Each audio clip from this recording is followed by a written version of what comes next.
وہ بہت قریب پہنچ گئے تھے۔ ارتضیٰ نے سائرن بجانے سے منع کر دیا تھا اور 5 اہلکاروں کو ساتھ لے کر وہ اس ویران سی جگہ پر پہنچا۔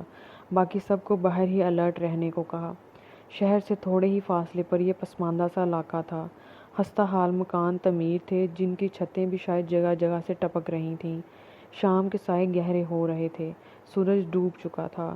وہ اپنی نگاہیں اطراف میں مکان کی انداز سے گھما رہا تھا۔ 3 مکانوں کے دروازے ایک جیسے تھے۔ ان میں سے ایک دروازے کو تالا نہیں لگا ہوا تھا۔ اس نے سب کو اسی طرف جانے کا اشارہ کیا۔ وہ دبے پاؤں خود بھی وہاں پہنچا۔ سر یہ تو چاروں طرف سے بند ہے، ہم اندر کیسے داخل ہوں؟ ایک سپاہی قریب آ کر بولا، جیسے وہ خود اندر داخل ہوتے ہیں۔ وہ کچھ سوچتے ہوئے بولا تھا اور پھر چلتے ہوئے رکا۔ وہاں اوپر ایک جالی والا روشن دان نظر آیا تو اس نے اچھل کر وہاں سے اندر کی طرف جھانکنے کی کوشش کی، لیکن وہ روشن دان کافی اونچائی پر تھا۔ پھر اس نے بشیر کو نیچے جھکنے کو کہا اور خود اس کی پیٹھ پر پاؤں رکھ کر اوپر کھڑا ہو گیا۔ سر اوپر اٹھا کر دیکھا تو اسے چارپائی پر لیٹے ہوئے کسی کے پاؤں نظر آئے تھے۔ وہ فوراً نیچے اترا۔ وہ یہی ہیں، اس جگہ کو کور کرو۔ خود بھی الرٹ ہو کر دروازے کو بجایا۔ وہ دونوں اچھل پڑے۔ کون ہو سکتا ہے؟ ایک دوسرے کی طرف چونک کر دیکھا۔ پتہ نہیں، اس بلو نامی شخص کے منہ کا رنگ بدل گیا تھا۔ دوسرے نے فوراً کرسی پر ایک طرف کو لٹکی ہوئی ماہر کی کن پٹی پر گن رکھ دی۔ اس کے منہ پر ابھی بھی ٹیپ چپکی ہوئی تھی اور آنکھیں بند تھیں۔ اے لڑکی، آنکھیں کھول! وہ اس کے منہ پر تھپڑ مار کر جگا رہا تھا۔ اس نے ہڑبڑا کر آنکھیں کھولیں تو اپنے اوپر پسٹل تانے کھڑے شخص کو دیکھ کر اسے اپنی جان نکلتی ہوئی محسوس ہوئی۔ دروازے پر مسلسل دستک ہو رہی تھی۔ بلو نے استاد کے اشارے پر پوچھا تھا، کون؟ تمہارا باپ۔ دروازہ کھولو، وہ چلایا تھا۔ وہ دونوں اپنی پسٹل کو دروازے کی طرف تان کر کھڑے ہو گئے تھے۔ کون ہو سکتا ہے استاد؟ پتہ نہیں، تمہارے کسی یار کو پتہ ہے اس جگہ کا؟ اس نے کچھ سوچتے ہوئے پوچھا۔ ہاں، سنی اور شیدی کو، لیکن آواز ان کی نہیں ہے۔ وہ پریشان سا کھڑا تھا۔ چل کھول دیتے ہیں، کون مائی کا لال ہے؟ وہ فوراً بولا تو اس نے مضبوطی سے دروازے کو تھام کر تھوڑا سا کھولا تو ارتضیٰ نے لمحہ ضائع کیے بغیر دروازے کو زوردار دھکا دیا۔ بلو اپنا توازن برقرار نہ رکھ سکا اور پیچھے کی طرف جا گرا۔ ایک لمحے میں سارا کھیل بدل گیا۔ دھڑ دھڑ کی آواز دونوں طرف سے سنائی دے رہی تھی۔ ماہر نیچے جھکنے کی کوشش میں دبی دبی آواز میں چیخ رہی تھی۔ خوف کے مارے وہ اوپر دیکھنے کی ہمت ہی نہیں کر سکی۔ اپنی پسٹل نیچے پھینک دو ورنہ اس لڑکی کو مار دوں گا میں۔ وہ پسٹل ماہر کی کن پٹی پر رکھ کر دھاڑا۔ ارتضیٰ کے پیچھے سارے پولیس والے جمع ہو گئے تھے۔ اس نے فوراً سب کو جوابی کارروائی سے روکا۔ ٹھیک ہے، کوئی حملہ نہیں کرے گا۔ تم خود کو ہمارے حوالے کر دو ورنہ بہت پچھتاؤ گے۔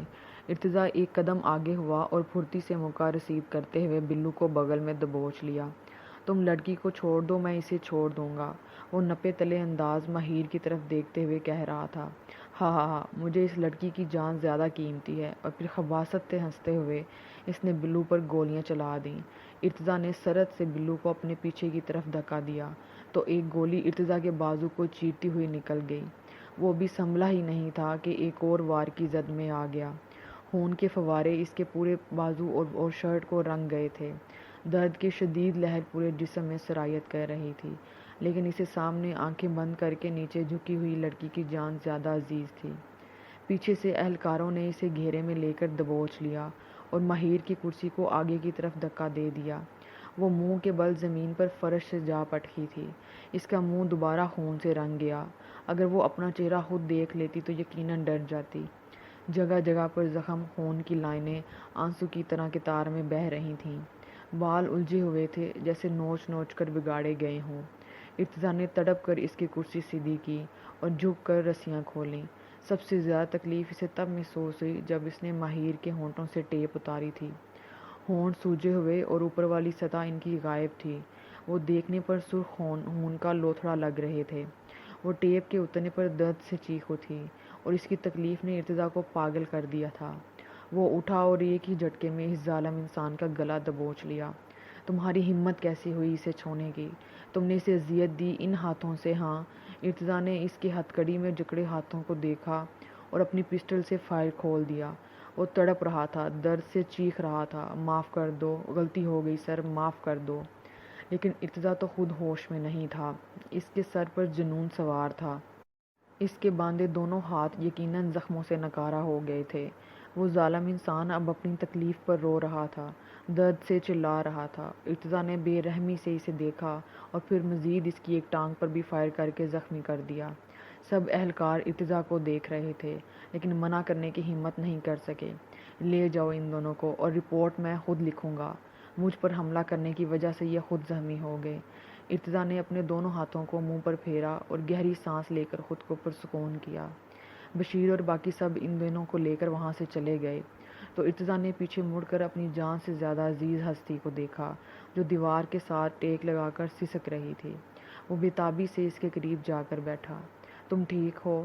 ماہر نے بنا دیکھے اپنا سر اس کے سینے پر رکھ دیا اور شرٹ مٹھی میں دبوچ کر رو دی۔ ارتضیٰ نے لب بینچ لیے اور اسے رونے دیا۔ یہ آنسو اسے تکلیف تو دے رہے تھے لیکن ان کا بہنا بھی ضروری تھا۔ جب اس کے دل کا بوجھ رو رو کر ہلکا ہو گیا تو وہ زکام زدہ آواز میں بولی، میرے ساتھ ہی ایسا کیوں ہوا؟ اللہ اپنے اچھے بندوں کو آزماتا ہے۔ تم خوش قسمت ہو، دیکھو اللہ نے تمہاری حفاظت کی اور تم ہمیں واپس مل گئی۔ کچھ لوگ تو مرنے کے بعد بھی نہیں ملتے۔ وہ مسلسل سوں سوں کر رہی تھی۔ ارتضیٰ نے نرمی سے اسے خود سے الگ کیا اور پھر اپنے بازو کی طرف دیکھا جو درد سے سن ہو گیا تھا۔ اس نے ہاتھ کو ہلانے کی کوشش کی لیکن وہ منجمد تھا۔ اب درد اس کی آنکھوں میں بھی اتر رہا تھا۔ قریب تھا کہ وہ خود بھی بے ہوش ہو کر گر جاتا۔ صبح سے سگریٹ کے علاوہ منہ میں پانی بھی نہیں گیا تھا۔ اس نے دیوار کا سہارا لیا تو ماہر نے بھی اٹھ کر کپڑے ٹھیک کیے، پھر گہرے گہرے سانس لینے لگی، لیکن ارتضیٰ کے زخمی بازو کو نہیں دیکھا تھا اس نے۔ بشیر پھر اندر آیا تھا۔ سر یہ سمیں ملی ہیں یہاں سے اور یہ موبائل بھی۔ ماہر نے فوراً اپنا موبائل جھپٹا۔ یہ میرا ہے اور ایک گولڈ کی چین بھی تھی یہاں۔ بشیر نے حیرت سے اس کی طرف دیکھا اور دل میں کہا، زندہ بچ گئی ہو، کیا یہ کافی نہیں ہے جو گولڈ کی چین کی فکر بھی پڑ گئی ہے تمہیں؟ ارتضیٰ نے بشیر کو دیکھ لیا جو ماہر کو گھور رہا تھا۔ بشیر، چین لازمی ملنی چاہیے، وہ کراہت زدہ آواز میں بولا۔ یس سر۔ بشیر اپنی چوڑی پکڑے جانے پر شرمندہ سا ہو گیا۔ بشیر تم سب سنبھال لینا، میں انہیں گھر چھوڑ کر آتا ہوں، اور پھر ماہر کو چلنے کا اشارہ کیا۔ اس میں بولنے کی ہمت بھی نہیں رہی تھی۔ ماہر اس کے پیچھے چلتی ہوئی گاڑی میں جا بیٹھی۔ ارتضیٰ نے سب کو ہدایت کی اور ایک سپاہی سے رومال بازو پر بندھوایا اور پھر اسٹیئرنگ سنبھال لیا۔ ایک نظر اس پر ڈالی تو وہ ابھی بھی ہچکیاں لے رہی تھی۔ پانی تو ہے نہیں، گہری سانس لو اور ریلیکس رہو، سب کچھ ٹھیک ہے گھر میں بھی، وہ تسلی دے رہا تھا۔ اس کے لیے زخمی بازوں سے اسٹیئرنگ گھمانا مشکل ہو رہا تھا۔ اس نے آنکھیں زور سے میچ کر کھولیں۔ سڑک پر ٹریفک نہیں تھی اس لیے ارتضیٰ نے سپیڈ بڑھا دی۔ خود کو چاہے کچھ بھی ہو جاتا وہ اسے ٹھیک ٹھاک گھر پہنچانا چاہتا تھا۔ مجھے یقین تھا آپ آئیں گے لیکن اتنی جلدی یہ نہیں جانتی تھی۔ میں نے اللہ سے دعا مانگی تھی کہ کوئی آ کر بچا لے مجھے ان ظالموں کے چنگل سے، اور اللہ نے آپ کو بھیج دیا۔ ماہر کے لہجے میں تشکر تھا۔ وہ اپنی باتوں میں ارتضیٰ کی آنکھوں سے چھلکتی ہوئی تکلیف کو دیکھ ہی نہیں سکی۔ ارتضیٰ بولنا چاہتا تھا لیکن لب ہل ہی نہیں رہے تھے۔ میں بہت ڈر گئی تھی لیکن اب ایسا لگ رہا ہے جیسے وہ سب خواب تھا۔ اس نے اب ارتضیٰ کی طرف رخ موڑا۔ اسٹریٹ لائٹ کی روشنی میں وہ ارتضیٰ کا بس چہرہ ہی دیکھ سکی۔ ہاں، یوں ہی سمجھو کہ وہ ایک برا خواب تھا اور اب تم حقیقت میں ہو، وہ دھیمے سے لہجے میں بول رہا تھا۔ آپ کے ساتھ، ماہر کے منہ سے پھسلا۔ پہلے تکلیف کم ہے جو یہ اور زخم تازہ کر رہی ہے۔ وہ کچھ نہیں بول سکا۔ کچھ دیر خاموشی چھائی رہی اور پھر وہ پہنچ گئے تھے احسان ولا۔ وہ گھر جہاں کل تک شادیانے بجائے جا رہے تھے وہ آج سوگ میں ڈوبا ہوا لگ رہا تھا۔ شاید کسی کو باہر کی لائٹ آن کرنے کا بھی یاد نہیں رہا۔ گھر کے اندر چراغ بجھ جائیں تو پھر وہ باہر کے مکین چراغ کیسے جلائیں؟ ارتضیٰ نے گاڑی روک دی اور ایک نظر اسے دیکھ کر بولا، جاؤ اور پلیز اپنا خیال رکھنا۔ اس کے ان چند الفاظ میں چھپا کیا کچھ نہیں تھا۔ ماہر اپنی جگہ سے نہیں ہلی تو ارتضیٰ نے پھر اس کی طرف رخ کیا۔ پلیز جاؤ، سب تمہارا انتظار کر رہے ہوں گے۔ وہ سنجیدہ نہیں، زخمی اور ہارا ہوا لہجہ تھا۔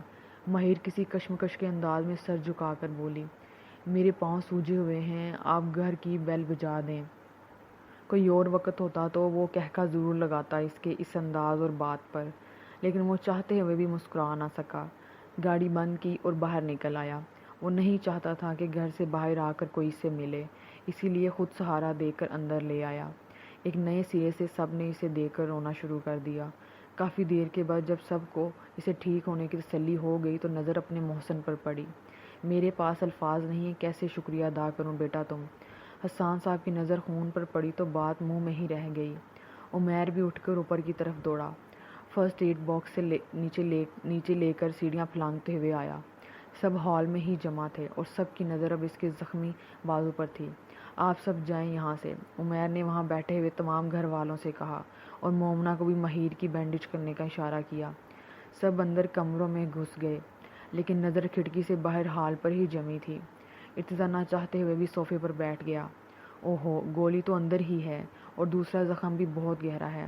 کیا یہاں پہلے بھی کوئی زخم تھا؟ عمیر پروفیشنل سے لہجے میں تشریح سے پوچھ رہا تھا۔ ہاں، ایک بار پہلے بھی گولی چھو کر گزر گئی تھی۔ ارتضیٰ نے آنکھیں زبردستی کھولی ہوئی تھیں، نظریں سامنے دیوار پر جمی جہاں ایک ہیپی فیملی کی بڑی سی تصویر فریم میں لگی تھی۔ مہیر کی نظر ساتھ والے صوفے پر بیٹھے ارتضیٰ پر جمی تھی۔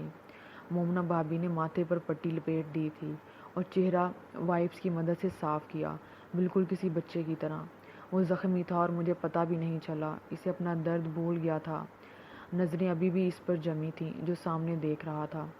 عمیر نے مومنہ سے بھی ہیلپ لی اور گولی نکال کر سامنے ٹیبل پر رکھ دی۔ مہیر وہ دیکھتے ہی چیخیں مار کر رو دی۔ ارتضیٰ نے آنکھیں بند کر لی تھیں، کاش کے کان بھی بند ہو سکتے۔ حسان صاحب بیٹی کو تڑپتا دیکھ کر باہر دوڑتے ہوئے آئے۔ کیا ہوا میری بچی، میری جان، تم ٹھیک ہو؟ وہ سینے سے لگا کر اسے وہاں سے اٹھانے کی کوشش کر رہے تھے۔ ارتضیٰ پر نظر ڈالنے کی ان میں بھی ہمت نہیں تھی۔ بابا ماہی کو اندر لے جائیں، عمیر نے ارتضیٰ کے بازو پر پٹی لپیٹتے ہوئے حسان صاحب کو دیکھ کر کہا تو وہ فوراً بولی، نہیں، میں یہاں سے نہیں جاؤں گی۔ وہ تکلیف سے پاگل ہو رہی تھی۔ اپنی تکلیف تو انسان سہ سکتا ہے پر اپنوں کی تکلیف دیکھ کر نہیں سہی جاتی۔ وہ رو رہی تھی، ارتضیٰ جانتا تھا کہ وہ اسے دیکھ کر کیوں روئی ہے۔ دل سے دل کا رابطہ تھا، ایک زخمی تھا تو دوسرا بھی زخمی تھا۔ ماہیر نے منہ پر ہاتھ رکھ کر آواز روکی۔ مرہم پٹی ہو گئی تھی، گھر میں روشنی دوبارہ پھیلنے لگی۔ لمحے بدلتے ہوئے دیر نہیں لگتی، سب کے چہروں پر سکون چھا گیا تھا۔ داستان جاننے کے لیے سب ہی بے چین تھے۔ ماما بھوک لگی ہے، ماہیر نے کہا تو انہوں نے فوراً ٹیبل سیٹ کروائی اور ارتضیٰ کو بھی کھانا بابا نے اپنے ہاتھوں سے کھلایا۔ ماہیر ہر نوالے پر درد سے چیختی اور واپس رکھ دیتی۔ مومنہ نے اسے دلیا بنا کر دیا اور نسرین سے سوپ بنانے کو بھی کہا۔ کسی کو آنے والے دن کی خبر نہیں تھی، لیکن قریب ایک اور جھٹکا ان کا منتظر تھا۔ عمیر خود ارتضیٰ کو گھر ڈراپ کر کے آیا اور گاڑی ارتضیٰ نے بشیر کو جاتی دفعہ چابیاں دیں تو وہ بھی فوراً ان کے پیچھے ہی گاڑی چھوڑ آیا تھا۔ آج کے لیے اتنا ہی، آئندہ کے لیے ہمارے ساتھ رہیے گا۔ اللہ حافظ۔